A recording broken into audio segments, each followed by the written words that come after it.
మీకు తెలుగుదేశం ఇంకా వాసన పోలేదు, తెలుగుదేశం మీద ప్రేమ అట్లాగే ఉందంటున్నారు. అదే నేను తెలుగుదేశం మీద ప్రేమ పోలేదు అనడానికి నేను తెలుగుదేశం పార్టీతో విభేదించి నేను బయటికి వెళ్ళా.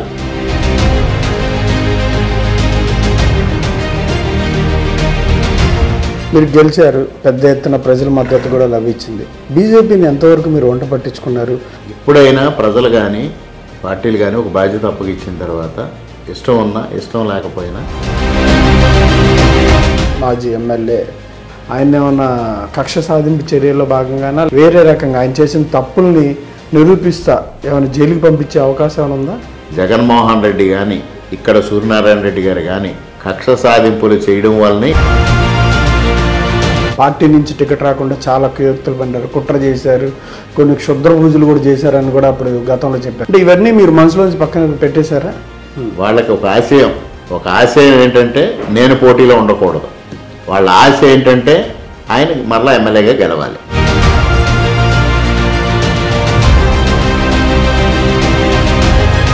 బీజేపీకి ఎప్పుడు ఇక్కడ అంత మెజార్టీ కానీ డిపాజిట్లు కానీ పూర్తి స్థాయిలో ఎక్కడా లేదు ఇప్పటి వరకు చూస్తే. పరిణామాల నేపథ్యంలో మీకు ఎంత మెజార్టీ వచ్చిందని అంటారు? ఎలా ఓన్ చేసుకున్నారు ప్రజలు? నిజంగా ఇవాళ ఉన్న సామాజిక పరిస్థితుల్లో ఒక చరిత్ర సృష్టించారు ఇక్కడ కార్యకర్తలు. అదేవిధంగా మేము ప్రజల్లోకి వెళ్ళిన తర్వాత జాగ్రత్తగా ఉండండి, మళ్ళీ మేమే అధికారంలోకి వస్తాం, అధికారులు కానీ ప్రజాప్రతినిధులు కానీ జాగ్రత్త వహించండి అన్నారు. వారు అతి నమ్మకం 56,000 మెజారిటీ వచ్చింది నాకు. అతి నమ్మకంతో వాళ్ళు ఉండి మీరు ప్రతిపక్షంలో ఉన్నప్పుడే చాలా పోరాడారు ఆయన అక్రమాల మీద, సంపాదన మీద, బినామీ ఆస్తుల మీద కావచ్చు, లేదంటే షాడో ఎమ్మెల్యే మీద. సమయం కోసం వేసి చూడండి. ఎప్పుడు వేటగాడు కానీ వేటాడే జంతువు కానీ సరైన సమయం కోసం ఏది చూస్తుంది.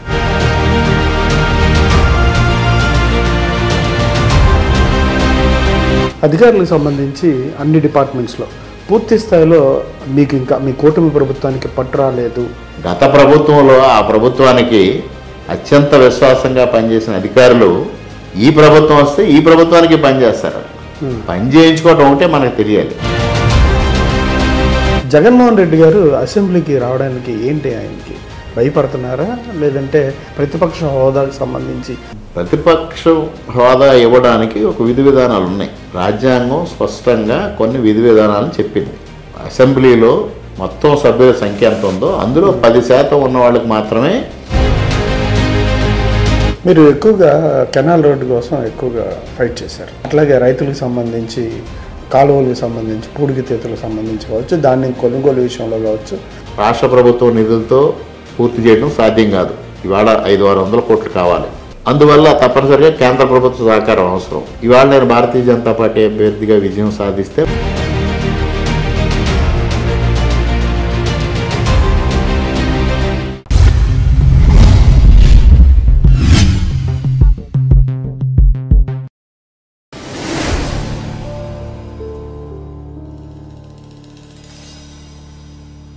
Welcome to ET digital media group. నేడు నవ్యాంధ్రప్రదేశ్లోని తూర్పుగోదావరి జిల్లా అనపర్తి నియోజకవర్గానికి సంబంధించి శాసనసభ్యులు, స్టేట్ సీనియర్ పొలిటీషియన్ అయినటువంటి నల్లమిల్లి రామకృష్ణారెడ్డి గారితో గల ప్రత్యేక ముఖాముఖి. నమస్కారం రామకృష్ణారెడ్డి గారు. నమస్కారం సార్, ఎట్లా ఉన్నారు? Fine sir.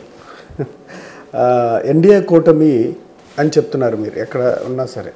ఎందుకు ఆ పదాన్ని ఉపయోగిస్తున్నారు? మీరు బీజేపీ ఎమ్మెల్యేనా, ఎన్డీఏ కూటమా ఏంటి? ఎన్డీఏ కూటమి అభ్యర్థిగా నేను ప్రజల ముందుకు వెళ్ళాను. ఎన్డీఏ కూటమి అభ్యర్థిగా విజయం సాధించాను. టెక్నికల్గా మ్యాండేటు భారతీయ జనతా పార్టీ ఇచ్చింది. టెక్నికల్గా భారతీయ జనతా పార్టీ ఎమ్మెల్యేనే. కానీ ఇవాళ రాష్ట్ర ప్రభుత్వం చంద్రబాబు నాయుడు గారు కూడా ఎక్కడ మాట్లాడినా ఎన్డీఏ కూటమి అని మాట్లాడుతున్నారు తప్పించి ఎక్కడా తెలుగుదేశం పార్టీ ప్రభుత్వం అనేది చంద్రబాబు నాయుడు గారు కానీ, పవన్ కళ్యాణ్ గారు కానీ, ఇటు భారతీయ జనతా పార్టీ నాయకులు కానీ, నరేంద్ర మోడీ గారు కానీ మాట్లాడటం లేదు. ఎన్డీఏ కూటమినే మాట్లాడడం జరుగుతూ ఉంది. టెక్నికల్గా మ్యాండేట్లు ఇచ్చిన పార్టీ ప్రకారం చూసుకుంటే తెలుగుదేశం పార్టీ శాసనసభ్యులు, జనసేన శాసనసభ్యులు, భారతీయ జనతా పార్టీ శాసనసభ్యులు ఉన్నాం. నేను అనివార్య పరిస్థితుల్లో భారతీయ జనతా పార్టీ నుంచి టెక్నికల్గా సాంకేతికంగా పోటీ చేయాల్సి వచ్చింది. ఆ విధంగా నేను భారతీయ జనతా పార్టీ శాసనసభ్యుడిని. కానీ మీరు చెప్తున్నారు ఎన్డీఏ అభ్యర్థి లేదంటే ఎన్డీఏ కూటమి ఎమ్మెల్యే అని చెప్పి, కానీ తెలుగుదేశం మాత్రం అట్లా చెప్పట్లేదు కదా. మరి మీకు ఇంకా తెలుగుదేశం మీద ప్రేమ ఇంకా అలాగే ఉందనుకోవాలా? తెలుగుదేశం ఎందుకు చెప్పట్లేదండి? ఎమ్మెల్యేలు ఎక్కువగా ఎన్డీఏ కూటమి అని ఎక్కడ చెప్పట్లేదు కదా. సాక్షాత్తు నేను ఇప్పుడే చెప్పాను, చంద్రబాబు నాయుడు గారే ప్రతి సందర్భంలో ఎన్డీఏ ప్రభుత్వాన్ని మాట్లాడుతున్నారు. ఎన్డీఏ ప్రభుత్వాన్ని మాట్లాడుతున్నారు చంద్రబాబు నాయుడు గారు. గతంలో 2014-19 మధ్యకాలంలో మేమందరం తెలుగుదేశం ప్రభుత్వాన్ని మాట్లాడేవాళ్ళం. ఇవాళ సాక్షాత్తు చంద్రబాబు నాయుడు గారు కానీ పవన్ కళ్యాణ్ గారు కానీ ఎన్డీఏ ప్రభుత్వాన్ని మాట్లాడుతున్నారు. అంటే అట్లాంటిది ఏం లేదు. అంటే మీకు తెలుగుదేశం ఇంకా వాసనలు పోలేదు, తెలుగుదేశం మీద ప్రేమ అట్లాగే ఉందంటున్నారు. అదే నేను తెలుగుదేశం మీద ప్రేమ పోలేదు అనడానికి, నేను తెలుగుదేశం పార్టీతో విభేదించి నేను బయటికి వెళ్ళా. తప్పనిసరి పరిస్థితుల్లో, ఇబ్బందికరమైన పరిస్థితుల్లో నేను తెలుగుదేశాన్ని వేడను అని చెప్పిన, పోటీ నుంచి విరమించుకుంటాను తప్పించి తెలుగుదేశం పార్టీ వేడను అని చెప్పినా కూడా ఉన్న పరిస్థితుల దృష్ట్యా కూటమి సజావుగా ముందుకు వెళ్ళాలి అని అంటే నువ్వు భారతీయ జనతా పార్టీ నుంచి పోటీ చేయాలని చంద్రబాబు నాయుడు గారు 3-4 సార్లు వారు ఒత్తిడి తీసుకొచ్చిన తర్వాత నేను అటు మారడం జరిగింది. మీరు గెలిచారు, అనూహ్యంగా పెద్ద ఎత్తున ప్రజల మద్దతు కూడా లభించింది. బీజేపీని ఎంతవరకు మీరు వంట పట్టించుకున్నారు? మీ నాన్నగారు కానీ మీరు కానీ 40 సంవత్సరాల చరిత్ర, సుమారు 50 సంవత్సరాల వరకు రాజకీయాలు మీ కుటుంబం అన్నపర్తికి, ఇవాళ బీజేపీ పార్టీలో పనిచేయడం మీకు ఎట్లా అనిపిస్తుంది? మీరు ఎంతవరకు వంట పట్టించుకున్నారు? ఇప్పుడైనా ప్రజలు కానీ పార్టీలు కానీ ఒక బాధ్యత అప్పగిచ్చిన తర్వాత మీకు ఇష్టం ఉన్నా ఇష్టం లేకపోయినా ఆ బాధ్యతను సక్రమంగా నిర్వర్తించాల్సిన అవసరం ఉంది. అదే విధానంలో నేను ముందుకెళ్తా ఉన్నా. ముఖ్యంగా మీరు అడిగిన ప్రశ్నకి ఇంకొక సమాధానం కూడా, నాకు అసలు రాజకీయాలే ఇష్టం లేదు. అసలు రాజకీయాల్లోకి ప్రవేశించాలనే ఆలోచన కానీ ఇష్టత కానీ లేదు స్టార్టింగ్లో. అప్పటికే 2012 ముందు కూడా 2 సందర్భాల్లో నన్ను ఇన్ఛార్జిగా ప్రకటిస్తానని వారు సంసిద్ధులు కావడం, నేను పెద్దల యనమల రామకృష్ణుడు గారితో మాట్లాడి ఆ నిర్ణయాన్ని వాయిదా వేయించడం, 2012లో చంద్రబాబు నాయుడు గారు మా తండ్రి గారిని నన్ను పిలిచి నిన్ను ఇన్ఛార్జిగా ప్రకటిస్తానన్న రోజు నేను అయిష్టత వ్యక్తం చేయడం, ఇక్కడ ఉన్న పరిస్థితులు, మా కుటుంబం రాజకీయాల్లో కంటిన్యూ అవ్వాల్సిన పరిస్థితులు, ఇక్కడ తెలుగుదేశం పార్టీని ఏ విధంగా మళ్ళీ బ్రతికించుకోవాలనే దానిపైన వారు సుదీర్ఘంగా మాట్లాడి దాదాపు మా ముగ్గురు మధ్యన 3.5 గంటల పాటు సమావేశం జరిగి వారు ఒప్పించి నన్ను ఇన్ఛార్జిగా ఉండడానికి మా నా తండ్రి గారు మా చంద్రబాబు నాయుడు గారు కలిసి ఒప్పించారు 2012లో. ఒప్పుకున్న తర్వాత ఏ రోజు నాకు ఇష్టం లేకుండా నేను రాజకీయాల్లోకి వచ్చాను కాబట్టి నేను పని చేయను అనే విధానం చేయకుండా నేను ఇష్టతతో వచ్చినట్టుగానే నేను భావించి నా బాధ్యత నేను సక్రమంగా నిర్వర్తించుకుంటూనే వచ్చాను, అధికారంలో ఉన్నా ప్రతిపక్షంలో ఉన్నా. అదేవిధంగా ఇవాళ చంద్రబాబు నాయుడు గారి మాట వల్ల కార్యకర్తల మనోభావాలకు దెబ్బతినకుండా ఉండడం కోసం నేను భారతీయ జనతా పార్టీకి వెళ్ళా. ఇవాళ వాళ్ళు కూడా మీరు మాతో చాలా బ్రహ్మాండంగా సేల్ అవుతూ ఉన్నారు, ఒక 25 సంవత్సరాల అనుబంధం మన మధ్యన ఉన్నట్టుగా మీరు ప్రవర్తిస్తూ ఉన్నారు అనే విధానాన్ని నేను వారి సమావేశాన్ని పిలిచిన హాజరవుతున్నా, వారు ఇచ్చిన బాధ్యత నెరవేరుస్తున్నా. గతం కన్నా ఇవాళ నా బాధ్యత పెరిగింది. ఇక్కడ 3 పార్టీలు ఏకోన్ముఖులై నా విజయం కోసం కృషి చేశారు. అంతకన్నా పెద్ద ఎత్తున ప్రజలు ఒక్క ఎత్తున ముందుకు వచ్చి నన్ను ఆశీర్వదించారు. భగవంతుడి ఆశీస్సులు పరిపూర్ణంగా లభించాయి. అందువల్ల గతంలో కన్నా ఇవాళ నా బాధ్యత పెరిగింది. దానికోసం నేను ఇంకొంత ఎక్కువ కష్టపడి సంతృప్తికరంగా ప్రజలకు కానీ పార్టీలకు కానీ సంతృప్తికరంగా సేవలు అందించాలనే దిశగానే ప్రయాణం చేస్తా ఉన్నా. గతంలో ఎమ్మెల్యే, ప్రస్తుతం మాజీ ఎమ్మెల్యే, ఆయనకు సంబంధించి మీరు చాలా వాదోపవాదనలు కావచ్చు, లేదా ఇద్దరి మధ్య చాలా ఫైరింగ్గా మాటలు జరిగేవి. విచారణకు సిద్ధం అంటారు ఇవన్నీ. మరి ఇప్పుడు ఎప్పుడు ఆయన మీద విచారణ చేపట్టబోతున్నారు? ఆయన ఏమన్నా కక్ష సాధింపు చర్యల్లో భాగంగానా, లేదంటే వేరే రకంగా ఆయన చేసిన తప్పుల్ని నిరూపిస్తా ఏమైనా జైలుకి పంపించే అవకాశం ఏమైనా ఉందా? నేను మొట్టమొదటి నుంచి అధికారంలోకి వచ్చాక ఎమ్మెల్యేగా గెలిచిన నాటి నుంచి కార్యకర్తలకు కానీ ప్రజలకు కానీ చెప్పేది ఒకటే, జగన్మోహన్ రెడ్డి కానీ ఇక్కడ సూర్యనారాయణ రెడ్డి గారు కానీ కక్ష సాధింపులు చేయడం వల్లనే ఇవాళ ప్రజలు ఘోరంగా వాళ్ళని తిరస్కరించారు. ఈరోజు కాదు ఇది, గతంలో 1978 ఎమర్జెన్సీ కాలంలో చూసుకుంటే కక్ష రాజకీయాలని ప్రజలు ఎప్పుడు తిరస్కరించారు. దాని జోలికి నేను పోను. కానీ తప్పిదాలు జరిగాయి, తప్పిదాలను ఆధారాలతో సైతంగా నిరూపణ చేసి బాధ్యులైన అందరిపైన చట్ట ప్రకారంగా చర్యలు తీసుకోవడం జరుగుతుంది. ఆ కార్యక్రమం మొదలైంది. ఇప్పటికే 3 విచారణలు పూర్తయ్యాయి. ఒకటి రంగంపేట మండలంలో జలసిరి పథకం, వైఎస్ఆర్ జలసిరి కార్యక్రమంలో అక్రమంగా దాదాపు 7 కోట్ల రూపాయలు అవినీతి జరిగింది. దాన్ని కలెక్టర్ ఎంక్వైరీ చేయిస్తే ఇప్పటికి 5 అధికారులు సస్పెండ్ అయిన పరిస్థితి వచ్చింది. ఒక తహసీల్దారు కూడా శ్రీముఖం అందింది. త్వరలో వారు కూడా సస్పెండ్ అయ్యే పరిస్థితి వచ్చింది. అనపర్తి మండలంలో 4 గ్రామాల్లో 42 ఎకరాల భూసేకరణ చేస్తే దాంట్లో 8 కోట్ల రూపాయలు ఒక్క భూసేకరణలో మాత్రమే. పట్టాల పంపిణీ అవినీతి దానికి అదనం. ఒక్క భూసేకరణలోనే దాదాపు 8 కోట్ల అవినీతి జరిగింది. దానిపైన నేను ఆ రోజు పోరాటం చేశాను. నకిలీ పట్టాలు ఇచ్చిన డిప్యూటీ తహసీల్దార్ మీద ఆ రోజు నేను సాక్షాత్తు తహసీల్దార్ కార్యాలయంలో రెడ్ హ్యాండెడ్గా పట్టుకోవడం జరిగింది.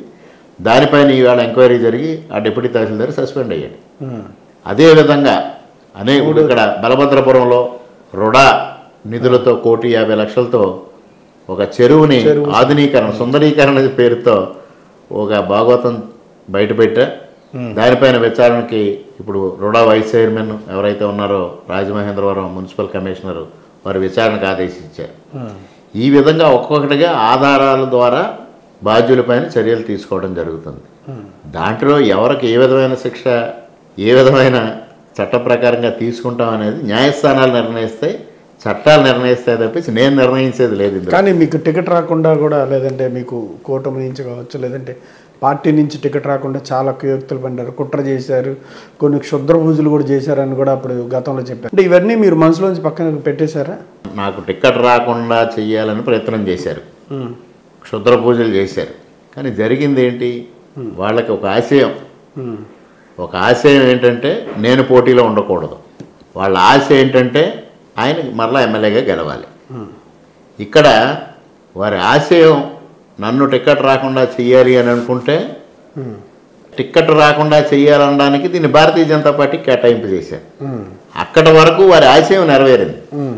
ఈ టికెట్ తెలుగుదేశం పార్టీ నుంచి భారతీయ జనతా పార్టీకి వెళ్ళడంలో వారి ఆశయం సక్సెస్ అయింది. వారి ఆశ ఆయన ఎమ్మెల్యేగా గెలవాలి అంటే నేను పోటీలో ఉండకూడదు. కానీ అది నెరవేరలా. భగవంతుడు మనందరికన్నా పెద్ద వ్యూహకర్త. మనందరం చాలా పెద్ద వ్యూహకర్తలు, చాలా స్ట్రాటజిస్టులు అని మనం ఫీల్ అవుతూ ఉంటాం. మనందరినీ మించిన వ్యూహకర్త భగవంతుడు. ఆ భగవంతుడు దాన్ని అడితిప్పి తీసుకొచ్చి భారతీయ జనతా పార్టీ నుంచి నన్ను అభ్యర్థిగా నిలబెట్టి నన్ను గెలిపించారు. ప్రజలైతే, భగవంతుడైతే, కార్యకర్తలైతే. ఆయన ఆశయం రెండు నెరవేరలా. కానీ అంటే బీజేపీకి ఎప్పుడు ఇక్కడ అంత మెజార్టీ కానీ డిపాజిట్లు కానీ పూర్తి స్థాయిలో ఎక్కడా లేదు ఇప్పుడు వరకు చూస్తే. ఇదంతా మీకు సంబంధించి ప్రజల్లో ఉన్న ఆదరణ కావచ్చు, మీ కుటుంబం ఆ టికెట్ సంబంధించి తదితర పరిణామాల నేపథ్యంలో మీకు ఎంత మెజార్టీ వచ్చిందని అంటారు. ఎలా ఓన్ చేసుకున్నారు ప్రజలు? మీకు ఒక్కసారి గెలుపుంది, ఒకసారి తరచు చూసుకుంటే 6 నెలల కాలంలో మీకేమనిపించింది? ప్రజలు నిజంగా చాలా రుణపడి ఉన్నా, అంతకన్నా ఎక్కువ కార్యకర్తలకు రుణపడి ఉన్నారు. ఎందువల్ల అంటే సాధారణంగా ఒక నాయకుడికి ఒక పార్టీ టికెట్ రాలేదు అని అంటే 24 గంటలు గడిస్తే ఇంటి ముందు కార్యకర్తలు ఎవరు కనిపించరు. అటువంటిది ఇక్కడ భారతీయ జనతా పార్టీ అభ్యర్థిని ప్రకటించిన తర్వాత మరుసటి రోజున ఇక్కడ సమావేశం పెట్టడం, ప్రజల్లోకి వెళదామని నిర్ణయం తీసుకోవడం, దాన్ని కార్యకర్తలు ఇమీడియట్గా దానిపైన ఈ ఆలోచన ఏ విధంగా ఉంటుందనే దానిపైన వారు ఒక ఏకాభిప్రాయానికి రాలేకపోయారు. కానీ నా మాట మీద నమ్మకము, గౌరవం ఉంచి నాతో పాటు ప్రజల్లోకి వచ్చారు. అంతకన్నా పెద్ద విషయం ఏంటంటే ఆ రోజు ఇక్కడ సమావేశం పెట్టినప్పుడు ఆర్థికంగా బలహీనం ఉన్న కారణంగా మనకు టికెట్ తిరస్కారానికి గురైందనే ఆలోచనతో కార్యకర్తలు స్వచ్ఛందంగా ముందుకు వచ్చి మేము విరాళాలు ఇస్తాం, మీరు స్వచ్ఛందంగా ముందుకు రండి, ఇండిపెండెంట్గా కంటెస్ట్ చేయండి, మీ వెనకాల మేము ఉన్నామని రావడం అనేది చిన్న విషయం కాదు. ఒక చిన్న వ్యక్తి 1 కోటి రూపాయల ఆశ తనకు ఉంటే దాని డాక్యుమెంట్లు తీసుకొచ్చి చంద్రశేఖర్ అని అతను తీసుకొచ్చి ఈ ఆస్తిపత్రాలు ఇస్తాం మీకు, మీరు దీన్ని అమ్ముతారో తాకట్టు పెడతారో మీ ఇష్టం, మీరు ముందుకు వెళ్ళండి అనడం. అదేవిధంగా కొంతమంది మేము 10 లక్షలు ఇస్తాం, 20 లక్షలు ఇస్తాం, 25 లక్షలు ఇస్తాం, ఏమీ లేని వాళ్ళు మా ఇల్లు ఉంది. ఎవరు ఇది సాధ్యం పడదు కదా. ఎక్కడ ఏ రాజకీయంలోనూ ఏ రాష్ట్రంలోనూ ఇలాంటిదైతే దృశ్యాలు కనిపించవు. నిజంగా ఇవాళ ఉన్న సామాజిక పరిస్థితుల్లో ఒక చరిత్ర సృష్టించారు ఇక్కడ కార్యకర్తలు. అదేవిధంగా మేము ప్రజల్లోకి వెళ్ళిన తర్వాత ప్రజలు కూడా ఆ విధంగా ఆశీర్వదించారు. తప్పు జరిగింది, కూటమి అభ్యర్థిగా మరలా నువ్వే రావాలి, కూటమి అభ్యర్థిగా రాకపోతే నువ్వు ఏ నిర్ణయం తీసుకున్నా మీ వెంటనే ఉంటాం అని ప్రజలు ఆశీర్వదించారు. 20 రోజుల పాటు టికెట్ కోసం జరిగిన ఎపిసోడ్లో, పోరాటంలో రోజు రోజుకి కార్యకర్తల సంఖ్య, ప్రజల అభిమానం పెరుగుతూ వచ్చింది తప్పించి ఎక్కడా తగ్గల. అదేవిధంగా మొదటి రోజు నుంచి చంద్రబాబు నాయుడు గారు కూడా మరలా దీన్ని తెలుగుదేశం పార్టీ కేటాయింపు చేయాలి, మరలా నన్ను అభ్యర్థిగా నిలబెట్టాలని వారు విశ్వ ప్రయత్నం చేయడం జరిగింది. మీరు అన్నట్టుగా వైఎస్ఆర్సీపీ టిక్కెట్ దక్కకూడదని పెద్ద ఎత్తున డబ్బు ఖర్చు చేయడం, ఏదో ఒక విధంగా దీన్ని భారతీయ జనతా పార్టీకి కేటాయించడం ద్వారా ఒక బలహీనమైన అభ్యర్థిని నిలబెట్టి మరలా వారు ఎన్నిక కావాలని వారు ఆలోచించటం, ఆ ఆశలన్నీ అడి ఆశలు చేయడంలో ముఖ్యంగా కార్యకర్తల కృషి, మరోపక్క ప్రజల ఆశీర్వాదం, చంద్రబాబు నాయుడు గారి కృషి, ఈ అన్నిటికీ మించి భగవంతుని ఆశీర్వాదంతో మరలా నేను శాసనసభ్యుడిగా ఈ నియోజకవర్గంలో ముందుకు రాగలిగాను. ఇప్పుడు మీకోసం ఇంత నిలబడిన వాళ్ళకి, కార్యకర్తలకి, ద్వితీయ నాయకత్వానికి మరి మీరు అధికారం వచ్చింది, ఎమ్మెల్యే అయ్యారు, మరి వాళ్ళని ఎవరు పట్టించుకుంటారు? వాళ్ళకి ఏమైనా గుర్తింపు, గౌరవం ఇస్తుందా? తప్పనిసరిగా నేను మొదటి రోజు నుంచి, గెలిచిన రోజు నుంచి చెప్తాను, నాకు ఇంత విజయాన్ని చేకూర్చడంలో కానీ మరలా నన్ను తిరిగి ఈ ట్రాక్లోకి తీసుకురావడానికి కష్టపడిన కార్యకర్తలకు కానీ నేను గతంలో కన్నా ఇవాళ ఎక్కువ కష్టపడాలి, ఎక్కువ సమయం వారికి కేటాయించాలి. నా వ్యక్తిగత జీవితం లేదా నాకు కుటుంబ జీవితం కన్నా నా కార్యకర్తలే కుటుంబంగా భావించి వారి గౌరవం కాపాడడం కోసం, వారి ఏ విషయం, ఎటువంటి విషయంలో వారికి ఆపద వచ్చినా వారిని కాపాడడం కోసం నా సమయం అంతా వెచ్చిస్తాననేది మొదటి రోజు నుంచి చెప్తా ఉన్నా. దానికే కట్టుబడి ఉన్నాను. వాళ్ళకి నామినేటెడ్ పదవులు ఏమైనా ఇస్తారా? తప్పనిసరిగా నామినేటెడ్ పదవులు అనేది చంద్రబాబు నాయుడు గారి నిర్ణయం. చంద్రబాబు నాయుడు గారి నిర్ణయం ఏ విధంగా ఉంటుందో ఆ విధంగా ఉంటుంది. అదేవిధంగా ఇక్కడ అనేక పదవులు ఉన్నాయి. ముఖ్యంగా ఇవాళ వాటర్ యూజర్స్ అసోసియేషన్ వస్తాయి, నీటి సంఘాలు వస్తున్నాయి, కోఆపరేటివ్ సొసైటీస్ వస్తున్నాయి, దేవస్థానం పాలక మండళ్ళు వస్తాయి. అదేవిధంగా రేపు సంవత్సరంన్నర తర్వాత సర్పంచులు, ఎంపీటీసీలు, జడ్పీటీసీలు ఎన్ని పదవులు వస్తాయి.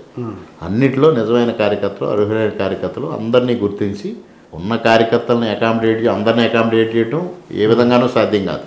ఎందుకంటే కార్యకర్తల సంఖ్య ఎక్కువ ఉంటుంది, పదవుల సంఖ్య తక్కువ ఉంటుంది.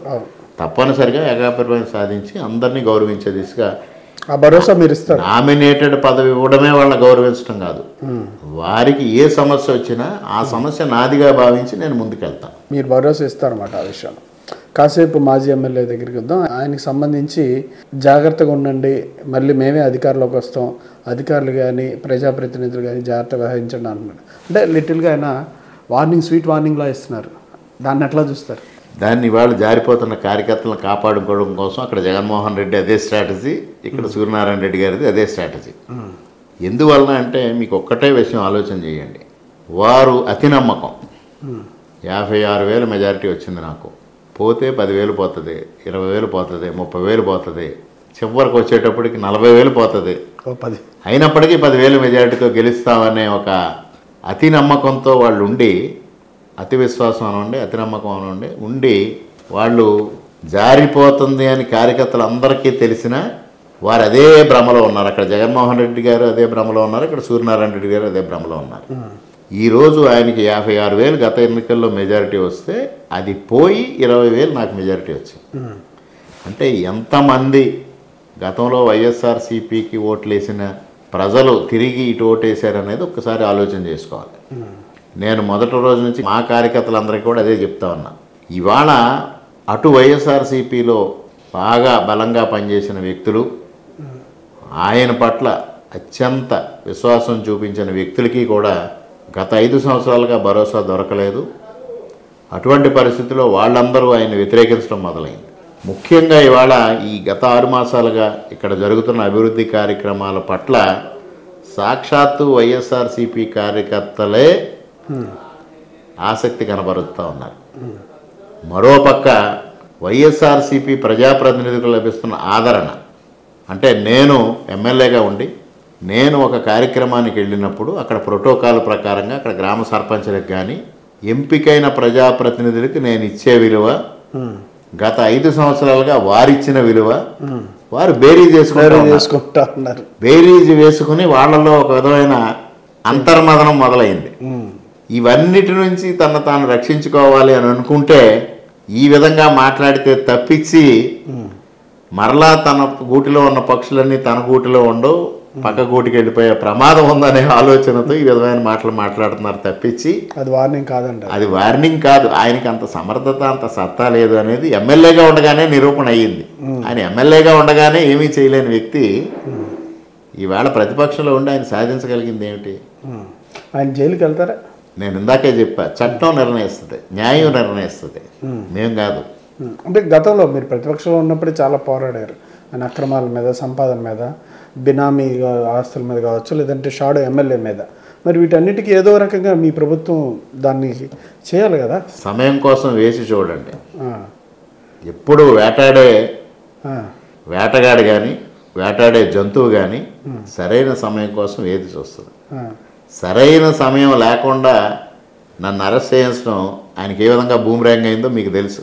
ఇప్పుడు ఆ సరైన సమయం కోసం మీరు ఎదురు చూస్తారు. ఆధారాలన్నీ నా దగ్గర ఉన్నాయి. ఆ, ఒక్కొక్కటిగా వెలుగులోకి వస్తాయి. ఒక్కొక్కటి నేను ఇస్తా ఉన్నాను. అధికారులు దానిపైన విచారణ చేపడతా ఉన్నారు. వరుసగా అన్ని విచారణలు జరుగుతాయి. విచారణలో దోషులుగా ఎవరైతే నిలబడతారో వాళ్ళకి శిక్ష తప్పదు. అధికారులకు సంబంధించి అన్ని డిపార్ట్మెంట్స్లో పూర్తి స్థాయిలో మీకు ఇంకా మీ కూటమి ప్రభుత్వానికి పట్టు రాలేదు, వాళ్ళంతా ఎటు కాకుండా అటువైపు పనిచేస్తున్నారని గతంలో 4 నెలల వరకు విమర్శలు వచ్చినాయి. ఇప్పుడు సిచ్యువేషన్ ఏంటి? అధికారులు ఏ విధంగా పనిచేస్తున్నారు? అధికారులు ఎప్పుడూ అధికార పక్షానికే పనిచేస్తారు. మీకు ఇప్పటిది కాదు, గతంలో ఎప్పుడో మీకు జీకే మోపనార్ గారి పేరు తెలుసు. తమిళనాడులో చాలా పెద్ద నాయకులు. కామరాజు గారు, నాడార్ గారు ప్రభుత్వంలో ఉండగా వారు మోపనార్ గారు వీళ్ళంతా పెద్ద పెద్ద నాయకులు. వాళ్ళ మధ్యన ఒక చర్చ సాగింది. అప్పుడు అధికారంలోకి మనం వచ్చాం కాబట్టి వీళ్ళందరినీ పంపించి వేరే అధికారులను తీసుకురావాలన్న చర్చ జరిగినప్పుడు మోపనార్ గారు సలహా ఇచ్చారు. గత ప్రభుత్వంలో ఆ ప్రభుత్వానికి అత్యంత విశ్వాసంగా పనిచేసిన అధికారులు ఈ ప్రభుత్వం వస్తే ఈ ప్రభుత్వానికి పనిచేస్తారు. పని చేయించుకోవటం ఒకటే మనకు తెలియాలి.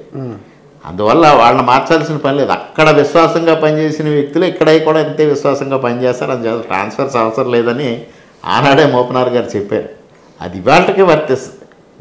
కాకపోతే ఏంటంటే చంద్రబాబు నాయుడు గారి పని విధానానికి జగన్మోహన్ రెడ్డి పని విధానానికి ఒక వ్యత్యాసం ఉంది. చంద్రబాబు నాయుడు గారు రాజ్యాంగాన్ని గౌరవించి పనిచేసే వ్యక్తి. అసలు రాజ్యాంగం అంటే ఏటో తెలియని వ్యక్తి జగన్మోహన్ రెడ్డి. అందువల్ల మెడ మీద పెట్టి పని చేయించడం వల్ల వాళ్ళు అయిష్టతతో అయినా ఇబ్బందికరమైన పరిస్థితుల్లో కొన్ని తప్పులు చేశారు. ఇవాళ చంద్రబాబు నాయుడు గారు చట్ట ప్రకారంగా, న్యాయ ప్రకారంగా రాజ్యాంగాన్ని అనుసరించి, విధి విధానాలను అనుసరించి పనిచేయాలనేది నిర్దేశిస్తూ ఉన్నారు. దానివలన ఆశించిన పనులన్నీ జరగకపోతే అది అసమర్థతనో లేకపోతే అధికారులు సహకరించడం లేదో అనుకోవడం మాత్రం పొరపాటు.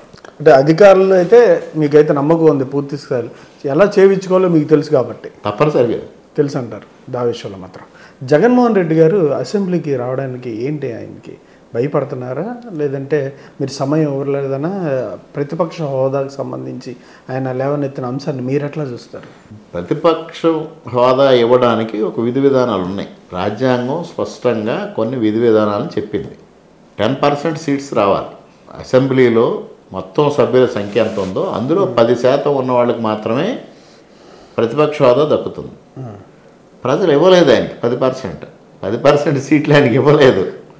ఇవ్వనప్పుడు ఆయన ప్రతిపక్ష హోదా ఆశించడంలో ఏ విధంగా సమంజసం ఎవరికి అర్థం కాదు.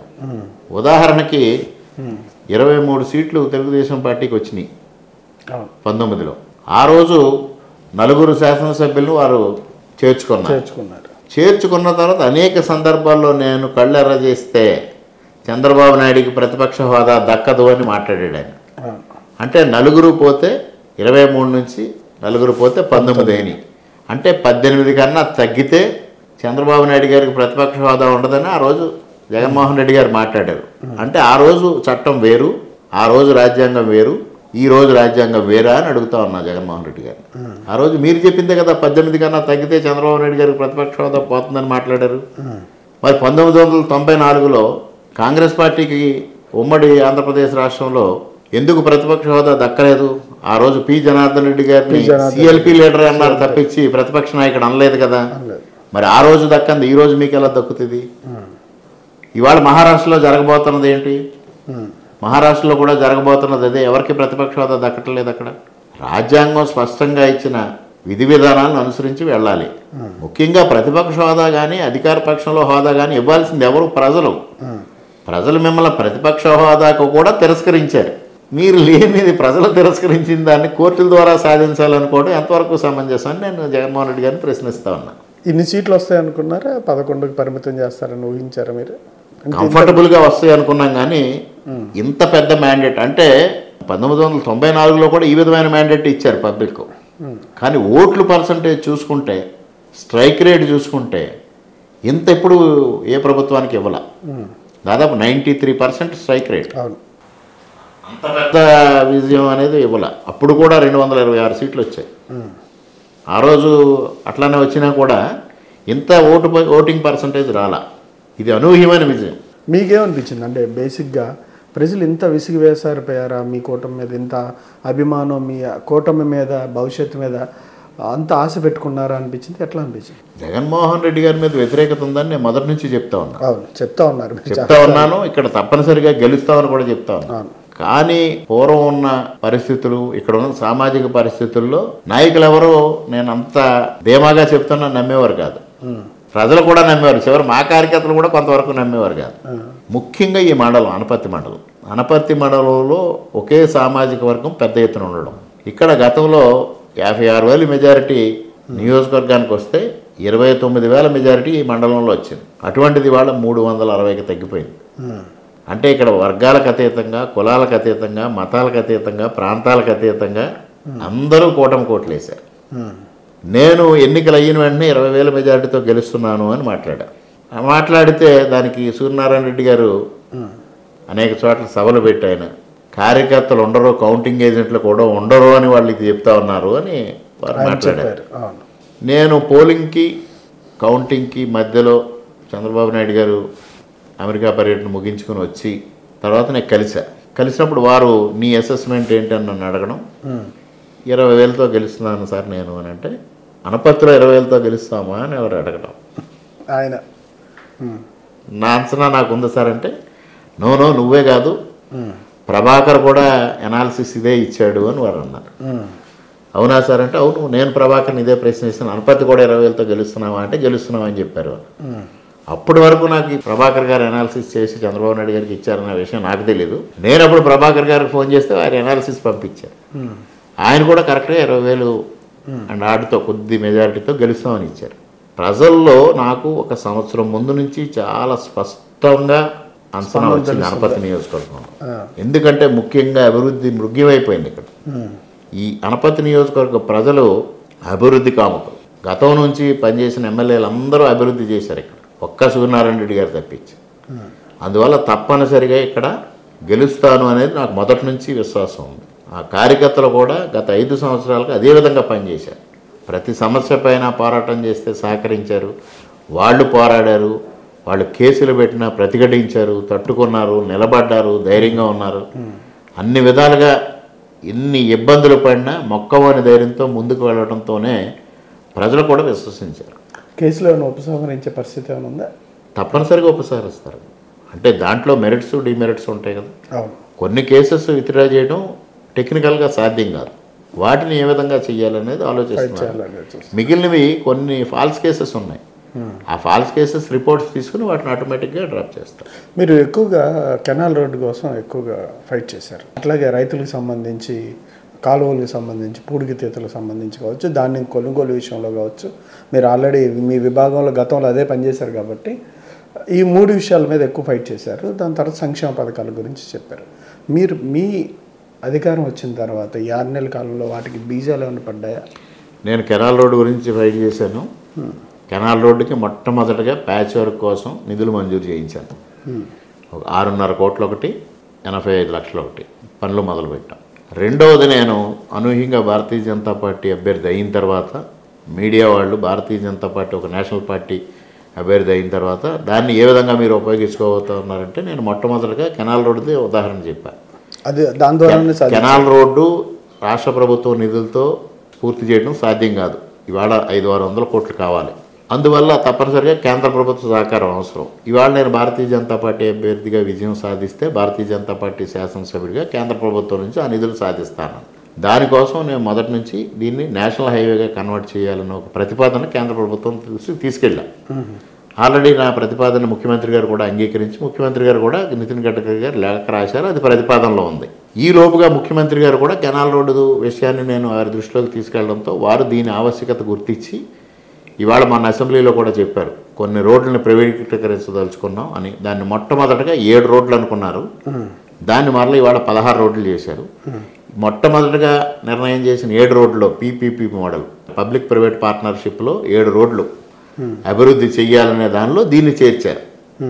దాదాపుగా 1,000 కోట్ల రూపాయలతో సామర్లకోట నుంచి వేమగిరి వరకు మొత్తం రోడ్డు నిర్మాణం చేసి ప్రైవేట్ టోల్ గేట్లు అలౌ చేసి దీన్ని పూర్తి స్థాయిలో అభివృద్ధి చేయాలనే ఆలోచనతో ఇప్పటికే ప్రభుత్వం ఈ మొదటగా నిర్ణయించిన 7 రోడ్లకి డిపిఆర్ తయారు చేయడానికి కానీ టెక్నికల్ ఫీజిబిలిటీ రిపోర్ట్స్ తయారు చేయడానికి కానీ సర్వే కండక్ట్ చేయడం కోసం కానీ 32 కోట్ల రూపాయలు విడుదల చేస్తూ ఒక జీవో ఇచ్చింది. ఆ విధంగా అదొక ప్రతిపాదన రాష్ట్ర ప్రభుత్వం తయారు చేసిన ప్రతిపాదన ఒకటి, నేను కేంద్ర ప్రభుత్వం దగ్గర దీన్ని నేషనల్ హైవేగా కన్వర్ట్ చేయాలనే ప్రతిపాదన ఒకటి ముందుకు పెట్టా. ఈ ఏ 2 ప్రతిపాదనలైనా కొద్ది సమయం పట్టే ప్రతిపాదన ఇవి గ్రౌండ్ అవ్వడానికి. దానికోసం ఈ లోపుగా ఏదైతే ఉన్న ఎగ్జిస్టింగ్ క్యారేజ్వే ఇంప్రూవ్ చేస్తే ముందు పబ్లిక్కి ఇబ్బంది లేకుండా పోతుందనే దృష్టితో దీన్ని ఏదో ఒక విధంగా సెంట్రల్ రోడ్ ఫండ్ నుంచి కానీ అయితే వేరే ఫండ్స్ నుంచి కానీ ముందుగా ఉన్న ఎగ్జిస్టింగ్ క్యారేజ్వే పైన ఒక లేయర్ వేయడం ద్వారా ముందు వరకు ప్రయాణికులకు ఇబ్బంది లేకుండా చేయాలనే ఆలోచనతో ముందుకెళ్తా ఉన్నాం. తప్పనిసరిగా ఈ రోడ్డుని 5 సంవత్సరాల్లో అభివృద్ధి చేసి తీరతాననేది ఘంటాబద్ధంగా చెప్తా ఉన్నాం. సంక్రాంతి మ్యాక్సిమం రోడ్లు గొంతులు పూడుస్తూ ఉంటున్నారు, సాధ్యమేనండి. అవుతుంది, స్టార్ట్ అయిపోయినాయి కదా, ఆల్రెడీ స్టార్ట్ చేసాం. ఆల్రెడీ సంక్రాంతి నాటికి పూర్తి చేసేస్తాం. చెరువుల పూడికతీతలు కాలువలకు సంబంధించి కాలువల పూడికతీతలకి నేను కూడా మొన్న మాట్లాడా, గోదావరి డెల్టాను ఆధునీకరించాలనే విషయాన్ని మాట్లాడా. దాన్ని అదే రోజు ముఖ్యమంత్రి గారు ఇరిగేషన్ ప్రాజెక్ట్స్ మీద సమాధానం చెప్తూ గోదావరి డెల్టా ఆధునీకరించడానికి ప్రభుత్వం నిర్ణయం తీసుకుంటుంది, ఆ దిశగా ముందుకు వెళ్తానని వారు కూడా ఒక స్పష్టంగా చెప్పడం జరిగింది. ఇవాళ ముఖ్యంగా నేను మొట్టమొదటిగా రాగానే ఇంకా ప్రమాణ స్వీకారం కూడా చేయకుండానే మొదటగా రైతులు వచ్చారు. మొదటి పంటకి నీరు ఇబ్బందిగా ఉంది అనేది, వెంటనే దీన్ని ఏ విధంగా చేయాలని ఇరిగేషన్ అధికారులను పిలిచాం. వారు మా చేతుల్లో ₹1 లేదు, మా దగ్గర పనిచేసే కాంట్రాక్టర్ లేడు, మేము ఏ విధంగానూ చేయలేమని వాళ్ళు చెప్పారు. ఉపాధి హామీ అధికారులను పిలిచాం, మీ నుంచి ఏమైనా చేయగలమా అంటే వాళ్ళ అసక్తత వాళ్ళు చెప్పారు. కానీ ఏ విధంగా అయినా దీన్ని చెయ్యాలని ఆలోచన చేసి ఉపాధి హామీ కూలీల్ని తీసుకొని 4 రోజుల పాటు ఒక్కొక్క రోజు 2000 మంది కూలీలతో ఇక్కడ మా నియోజకవర్గం ఎక్కడైతే మొదలవుతా ఉందో కొప్పవరం విలేజ్, అనపర్తి విలేజ్లో స్టార్ట్ అవుతున్న దగ్గర నుంచి చివరి సంపర గ్రామం వరకు ప్రతి గ్రామంలో ఉన్న ఉపాధి హామీ కూలీల్ని తీసుకొచ్చి కాలంలో ఉంచి 4 రోజుల పాటు అంటే దాదాపు 1000 మంది ఒక్కొక్క రోజు 8000 మంది కూలీలని వాడుకొని మొదటగా గుర్రపడెక్కను తొలగించడం జరిగింది. దానివల్ల రైతులకి కొంత ఒక 30-35% రిలీఫ్ ఇవ్వగలిగాం. మేము ప్రమాణ స్వీకారం చేసే ముందు రాత్రి చంద్రబాబు నాయుడు గారు భారతీయ జనతా పార్టీ శాసనసభ్యులకి విందు ఇవ్వడం జరిగింది. ఆ విందు సందర్భంగా నేను ఈ ప్రస్తావన తీసుకొచ్చాను. ఈ విధమైన పరిస్థితి నెలకొంది, నేను ఈ విధంగా చేసి కొంతవరకు రిలీఫ్ ఇచ్చానంటే వారు అభినందించి ఎక్కడున్నా నువ్వు పని చేస్తావు, ఇప్పుడు ఇమీడియట్గా ఏం చేయాలి గవర్నమెంట్ నుంచి అంటే గోదావరి డెల్టాలో గుర్రపడెక్క తొలగించడానికి ఇమీడియట్ రిలీఫ్ కావాలి సార్, ఒక 10-15 డేస్లో వర్క్ జరిగే విధంగా కావాలంటే మరుసటి రోజున 20 కోట్ల రూపాయలు మంజూరు చేశారు ఉభయ గోదావరి జిల్లాలకు సంబంధించి 2 జిల్లాలకి. ఆ విధంగా గుర్రపడెక్క తొలగించడం ద్వారా రైతులకు కొంత మేలు జరిగింది. ఇవాళ 300 కోట్ల రూపాయలకి ఎస్టిమేట్స్ తయారైన ఆల్మోస్ట్ 300 కోట్ల రూపాయలతో ముందు సిల్ట్ క్లియర్ చేసి ఏదో ఒక విధంగా రైతులకి ఉపయోగం జరగాలి. కనీసం 5 సంవత్సరాలు స్లూయిస్లకు కానీ లాక్లో ఉన్న షట్టర్స్ కానీ గ్రీజు పెట్టని పరిస్థితి. అందుకోసం ఇమీడియట్గా రేపు ఏదైతే క్లోజర్ పీరియడ్ వస్తుందో క్లోజర్ పీరియడ్లో కొంత పని చేసి రైతులకు వెసులుబాటు ఇవ్వాలి. మరో పక్క కాటన్ బ్యారేజ్ ప్రమాద పరిస్థితికి వచ్చింది. దాదాపు 175 గేట్లు ఉంటే 117 గేట్లు ప్రమాదకరమైన పరిస్థితిలో ఉందని వరల్డ్ బ్యాంక్ ఎక్స్పర్ట్స్ కానీ సెంట్రల్ వాటర్ కమిషన్ ఎక్స్పర్ట్స్ కానీ 2002లో వైఎస్ఆర్ ప్రభుత్వానికి చెప్తే చేమగుట్టినట్టు కూడా లేదు. మొన్న నేను ఇరిగేషన్ ప్రాజెక్ట్స్లో చర్చ జరిగినప్పుడు ఆ విషయాన్ని నేను ప్రస్తావించడం జరిగింది. ఇరిగేషన్ మినిస్టర్ గారు నోట్ చేసుకున్నారు. ఏదైతే గోదావరి డెల్టా ఆధునీకరణ జరగబోతా ఉందో ఆధునీకరణలో దీన్ని కూడా చేర్చుకొని దీన్ని తప్పనిసరిగా చెయ్యకపోతే గోదావరి డెల్టాకి పెద్ద ప్రమాదం ఏర్పడిపోతా ఉంది. 10 లక్షల ఎకరాలకి సాగునీరు అందించే కాటన్ బ్యారేజ్ ప్రమాదంలో పడితే 10 లక్షల ఎకరాలు దాదాపు 2-2.5 సంవత్సరాల పాటు మూడువారిపోయే పరిస్థితి. గత ప్రభుత్వం ఎందుకు ఇంత నిర్లక్ష్యం చేసిందో పక్కన చూస్తే ప్రాజెక్టు అక్కడ ప్రకాశం బ్యారేజ్ గేట్లు కావచ్చు, అసలు మొత్తం ఓవరాల్ గా అసలు అవగాహన లేదు వంశీ గారు. అడ్మినిస్ట్రేషన్ అంటే జగన్మోహన్ రెడ్డి గారు వైజాగ్లో ప్యాలెస్ కట్టారు కదా, ఏంటది, దాన్ని ఎట్లా వినియోగించబోతుంది ప్రభుత్వం? క్షీరసాగర మదనం అని ఎంత మదించినా దానికి ఏమో కంక్లూషన్ రావట్లేదు. ముఖ్యమంత్రి గారు దాన్ని పర్సనల్గా చూసి ఆశ్చర్యపోయారు. మహిళలకు సంబంధించి కేసులకు సంబంధించి కావచ్చు, మహిళల రక్షణ కావచ్చు, వీటి విషయాల్లో మీ ప్రభుత్వం ఏ విధంగా వ్యవహరిస్తుంది? జగన్మోహన్ రెడ్డి గారి పరిపాలనలో గంజాయి కానీ మారక ద్రవ్యాలు కానీ విచ్చలవిడిగా విక్రయాలు జరగడం కానీ అందుబాటులోకి రావడం కానీ జరిగిపోయింది. మీకు ఇంకా ఎంత టైం పడుతుందో ఆయన చేసిన విషయాలన్నింటినీ సెటరేట్ చేయడానికి? రోడ్లకి 6 మాసాలు పట్టిందండి, గుంతలు తగ్గించడం కోసం 6 మాసాలు పడతా ఉంది. అదేవిధంగా ఇవాళ ఆయన వస్తారంటారా జగన్మోహన్ రెడ్డి గారు అసెంబ్లీకి? మీ ఉద్దేశం ప్రకారం కావాలంటే అనర్హత వేటు వేసుకున్నది ఆయన. నా ఉద్దేశం అయితే కాంగ్రెస్ పార్టీలో జాయిన్ అవ్వడానికి ప్రయత్నం చేస్తున్నాడు ఆయన. పార్టీ అంత దారుణంగా లేఖలు రాసుకొని, బహిరంగ లేఖలు, ఆస్తులు కూడా పంచకుండా. ఆంధ్రప్రదేశ్ రాష్ట్రానికి ఇంతవరకు అనేక మంది ముఖ్యమంత్రులుగా పనిచేశారు. ఎవరి వారసులు ఈ విధంగా రోడ్డెక్కలేదు ఆస్తుల పంపకం కోసం. షర్మిల గారు రాణిస్తారా కాంగ్రెస్లోకి? అసలు షర్మిల కాంగ్రెస్ పార్టీని విమర్శించారు. అటువంటి వ్యక్తి కాంగ్రెస్ పార్టీలోకి వచ్చి బాధ్యతలతో సేకరించారు. సూపర్ 6 సంబంధించి ఎప్పుడు అమలు చేస్తారు పూర్తిగా అన్ని పథకాలు? వచ్చిన 15 రోజుల నుంచే పెన్షన్ పెంపుదల కార్యక్రమం కూటమి ప్రభుత్వం టేకప్ చేసింది. Okay sir, thank you. Thank you.